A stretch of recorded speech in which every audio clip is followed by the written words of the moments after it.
Hello, everyone, and welcome to this episode of 22 Minutes with Jason and Stefan as I show my t-shirt off here. I am Jason, and I'm going to bring you the lender side of things. Why does the applause never work when I do this? There was like a golf clap. Yeah, right. Yeah. Then Because he is Stefan Cotton. He's going to bring us the realtor side of things. There it is. There it is. yeah, the Yeah. people like me is what I'm getting. Is what I'm hearing. Yeah. They couldn't We see your shirt because you had your name. I know You because had I your had name. my name on there, but I'm sporting the swag, the 22 minutes with Jason and Stefan swag. There you go. Yeah, That good. it's Friday. It's relaxed Friday. Thought I'd throw the shirt in here just to kind of be fun with it or whatever. Hey, we not only hope to entertain you, but also bring you valuable content that you can use in real estate. So if you're looking to buy, sell, refinance, or invest in properties, here, especially here in the Phoenix metropolitan area, we want to be your team of choice. And it does take a team to make it happen for you. And you need the right team to make it happen for you. So Yeah. we want to be your team of choice. So please reach out to us.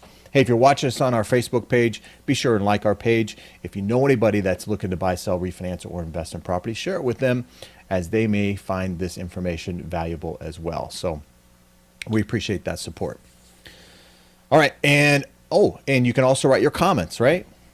Yeah. Comments to the show. You can, if you're watching us live, you can put your comments on this post and they will show up here at the bottom of the screen. This is Friday, right? Friday, August 18th. This is Reflection Friday and Feature Friday. So we're going to kind of feature some numbers in today's episode. We're going to kind of go behind the scenes. Kind of actually a little bit of a popular episode. Anytime we do this episode, a lot of people, I think, get a lot of great information from this episode Yeah. because we really dive into the numbers, and the numbers don't lie, Right. right? Not these ones. Not these numbers. These are the numbers that we as professionals, especially Stefan on his side of the fence, really look at and evaluate to, you know, list your home or are you overpaying for a home, that sort of thing. Each one's unique, I guess, when you look at an Yeah. individual property, but these can kind of guide us as to what the trends may be or where they may be going, right? Well, When it it's comes- good. Like it's yeah. Each time you have a house, like 123 Main Street, the realtor would actually just take that neighborhood and see what's going on in that neighborhood specifically. This actually shows us trends. What's going on? You can go to zip code. What's going on with the zip code? Yeah, What's price per square foot for yeah, a specific subdivision or a specific town, right, or a specific county. I mean, you can keep growing it out, right? right. Um, so today we're going to get into the numbers. We're going to look at Maricopa as a whole, and then Phoenix, and probably later on episodes we'll do specific towns. Like if somebody wants us to, hey, can you go over the numbers in Peoria, or can you go over the numbers in Tempe? We'll be happy to show you what that kind of looks like. This is very, I would say, time sensitive because if you watch this thing 2 months from now, the numbers might be a little different. But at least you're going to be able to see the trends too. If we go like years and months, be able to see where we're at with the market, what we can expect for the next month based on what we see on the last month. Yeah, absolutely. And we'll do this throughout each month, you know, featuring different places and stuff. So we'll try to keep you up to date. So stay tuned for that. We'll keep you up to date as the numbers out and how they change. So, hey, we always do a tweet quote of the day. This one is a little funny. This kind of went viral. It's not really a tweet, I guess. It's more of a video, but it does have some real estate. I don't know. Connotations. Yeah, connotations to it.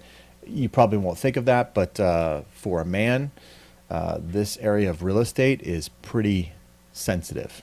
Let's put it that way. Oh, so you set it up so I kind of know what's going on. Oh, you do? All right. Talk too much. You got to let us experience it, man. All right, here we go. Let's go.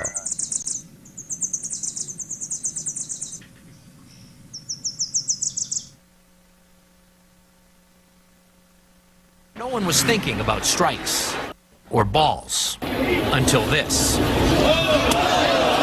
Oh, ow. Oh, hey. You know. Hey now, that piece of real estate is pretty sensitive. Yep. What I liked, what I thought was kind of funny about this is cue the organ. Right. it's, The game must go on, and everybody look at the looks on it like, oh, hey, that's a little uncomfortable. these old timers here. Yeah. Red Sox. That was no bueno, That man, was- for that guy. Tweet quote of the day, everybody. What's the tweet quote of the day? All right, video of the day, whatever. Yeah, It was on Twitter. It was kind of going viral. yeah, real estate, right? Location. That's what we were There talking you about. go. Location of that pitch. The funny thing about that story, I don't know if you've heard it or not, but that kid is a pitcher. He actually pitches, and he one went that through got a pretty, huh? The one that got hit or the one that pitched? No, the one that pitched, the one that threw the ball. He's actually a pitcher for a team. I don't know, a local team or whatever. But he had cancer and he couldn't walk. He's thrown out the first pitch at the Red Sox game. I think like 5 different times or whatever. And he's hit the catcher every single time. It's just this time he missed. He was way off. Oh my gosh! Yeah, All a right, little early. a little early there. All right, well, let's get into today's feature Friday, shall we? Yeah. Let me. I want to check something out here real quick before we do that. Okay, it doesn't matter. I'm just going to pull it up. What do you say? Because I don't have my. You look like a beefcake, man. You look like you're. Yeah, check this guy out. Which way to the gym? All right, Got easy my killer, steps. easy killer. Yeah. All right, here we go. All right, so hey, let me turn this off here so we can kind of see here, and we'll kind of watch the comments as they come in. Okay, so this right here, these numbers are going to be for the greater Phoenix metropolitan area, right? So if you're watching from England or wherever, we've had viewers all over the world kind of watch the show. This is really specific to Phoenix. Now, I'm sure in your local area they have something similar to this. This gentleman here, Michael Orr, it's called the Cromford Report. He was a professor or head of what? Real estate, right? In the business ASU. area of ASU. And so he created this report. He's kind of considered a local expert here when it comes to the numbers. A lot of real estate agents, really look forward to his speaking when he speaks at some of the local events. And he kind of breaks down these numbers. But we're going to try to break them down for you as well and kind of show you what's going on here. Let me shut my... As you can, well, I think the first obvious thing is that the inventory. This is active listed counts. It's on a downward, in decline, right? So the number of listings is going down. Right. And I'll move this over here a little bit. And should I blow this up here a little bit? The side stuff, I can see the side stuff. I mean, I see my face in the way, but Okay, I'll just blow it up there a little bit. Okay, so this is 16,000. Now, what happened here? Ooh. There you go.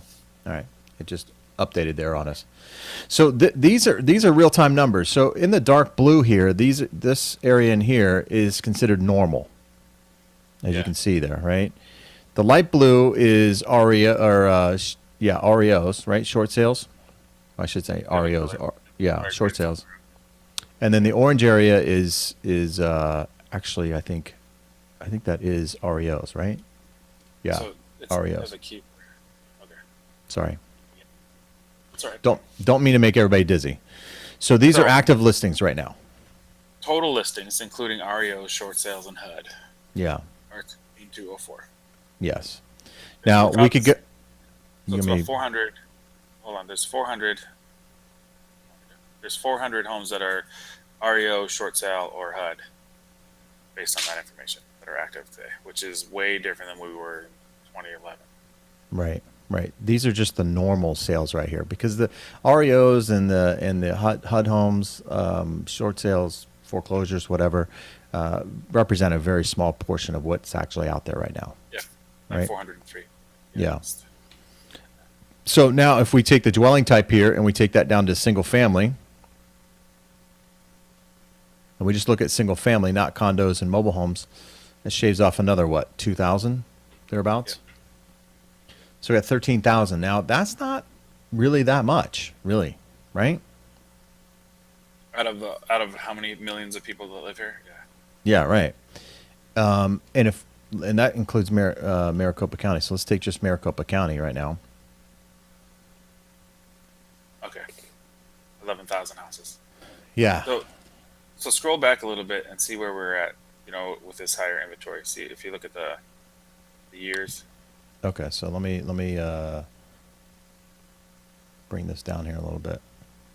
because see March of 2017. How many did we have in March of 2017? So March 2017, March 4th, we had 13,000. So about almost 2,000 more, 1,600 more. And then let's go to like 2012, 2012. I guess most of those were like not REO. Those ones were mostly REO, so that doesn't really matter. Yeah. What's our highest? What do you see as our highest inventory amount? 16,000. Yeah, 16.8, March 2014, 3 years ago. Of the normal sales, yeah. Of the normal sales, yeah. So, and this now, if we just look at a certain city here, because we can take and just look at Phoenix We're not as an buying example. in, like, Aguila or Apache Junction. Come on, where's Phoenix? Just There you are. How many houses for sale today in Phoenix? 2,900, almost 3,000. Yeah.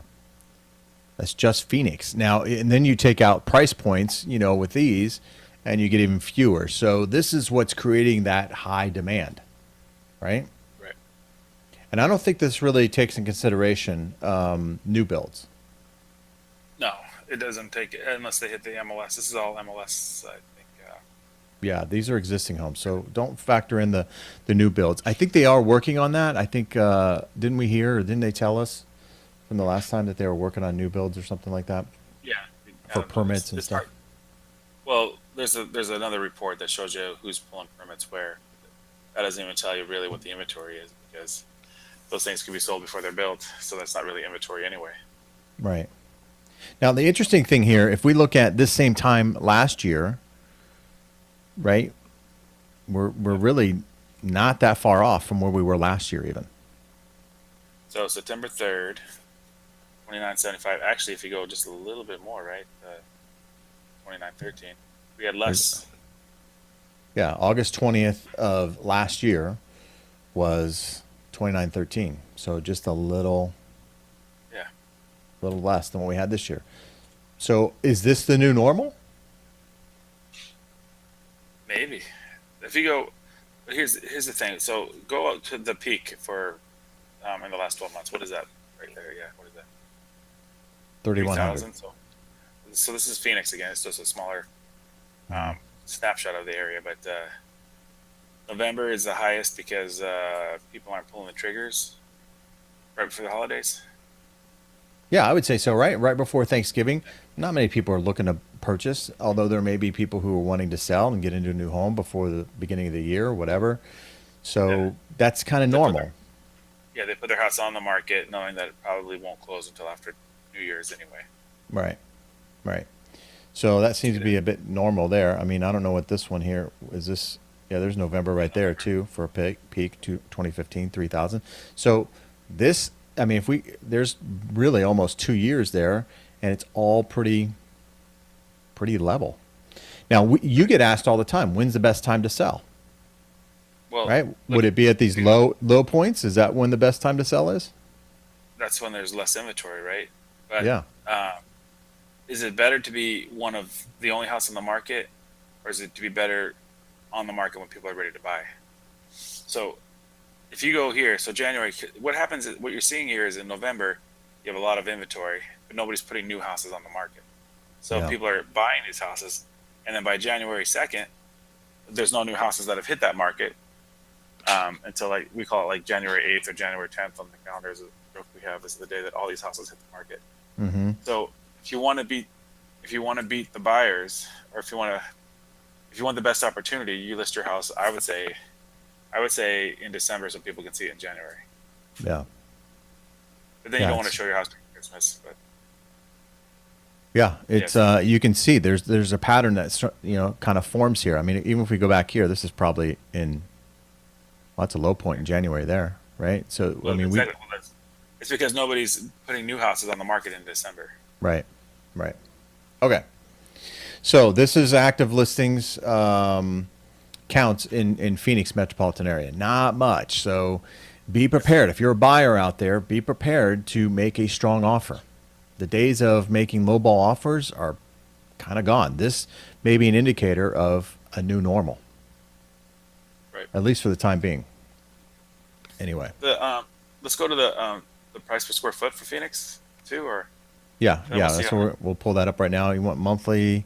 Let's do monthly, long term. let's I see how think that is what we did. trends. Yeah, I want to see how that's been trending for the last three years, because there's a lot of talk about a bubble. I mean, people say bubble because the prices are higher.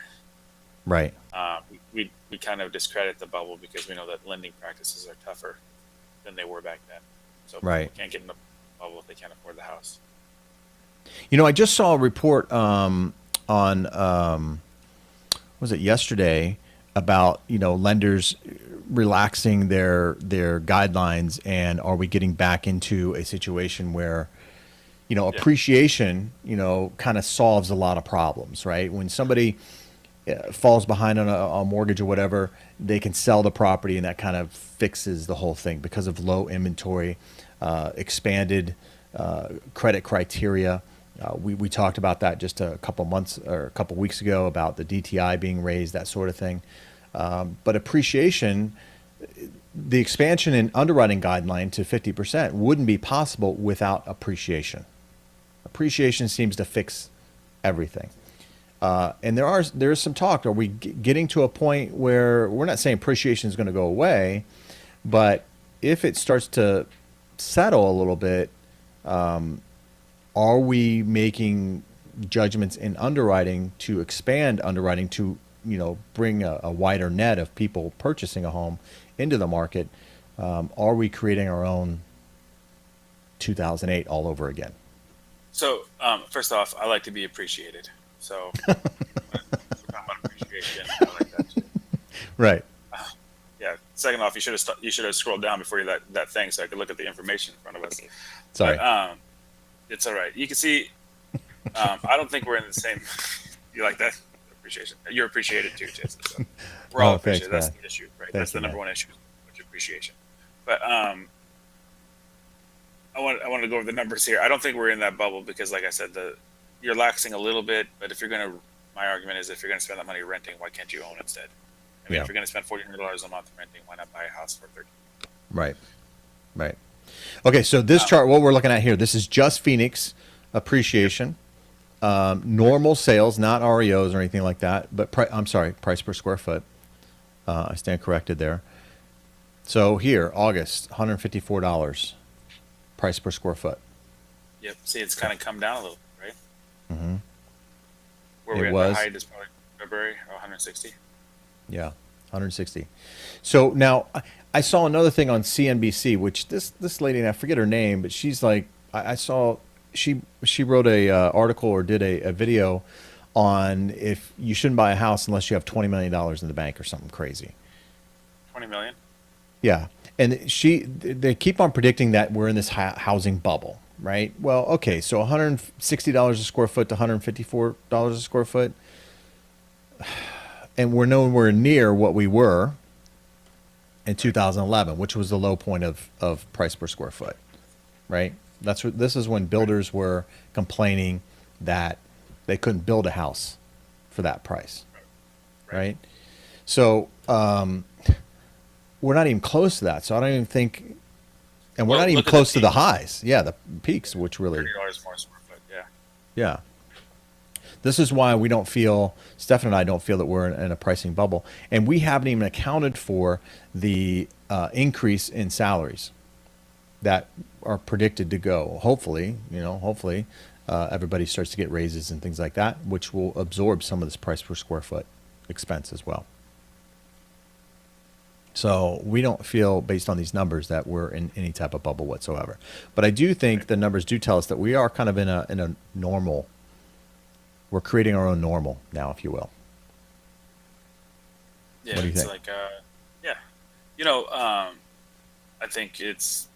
I think where we're at is kind of stabilizing to where people are comfortable paying. And I mean, you get to spend a little bit more to get what you want. I don't think that's a bad thing. It's just like options in a car, right? Yeah. If you want an AC that works, you might want to spend a little bit more money for your house. Right. Right. Exactly. Right. Especially this time of year. Hey, what was the next one we were going to do? What we did price per square foot, days on market. Days on market sales, days on market sales. Let's pull this one up here. Yeah, 'cause this is a good indicator too, because now we know how many houses are available, which is 3,000 houses, right? Mhm. And Yeah, now right we can at- see how many days on market. And we'll do single family here again. And I know we're running. We got about 2 minutes left here, so we'll run through this kind of quickly here. Okay. So much time goes by. I know it goes by so quick. These numbers, you can really kind of get lost in these numbers. To be quite honest with you, Yeah, it's been 2 days on all this stuff. studying this stuff, yeah, and then still not really feel that you have a complete grasp on everything. All right. Okay, so this kind of takes us back here a little bit. I don't know. You want me to blow this up here a little bit because I know it's a little hard to read. So this is days on market, but we also wanted to look at number of closed houses for the month, right? Which was the other graph, but this shows us that the average days on markets are 58.4.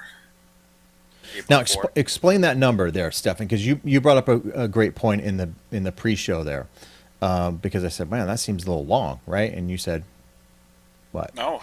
No, because one of the things we can do now that we weren't able to do a year ago was go active UCB. And UCB means we're under contract, but we're taking backups. But it still shows on the days on market. So the average days on market is kind of inflated because people are maybe waiting for the inspection period before they actually change it from UCB to pending, or maybe they're even UCB the whole way until they close. And so if you put a house on the market today, you get an offer in 10 days, you close in 58 days, but the whole time it would show average days on market.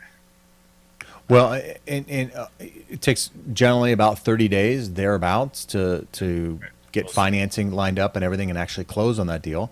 So the time that thing hits the MLS, take 30 days. Yeah. Take 35. 35 to make a decision and get the escrow started, right?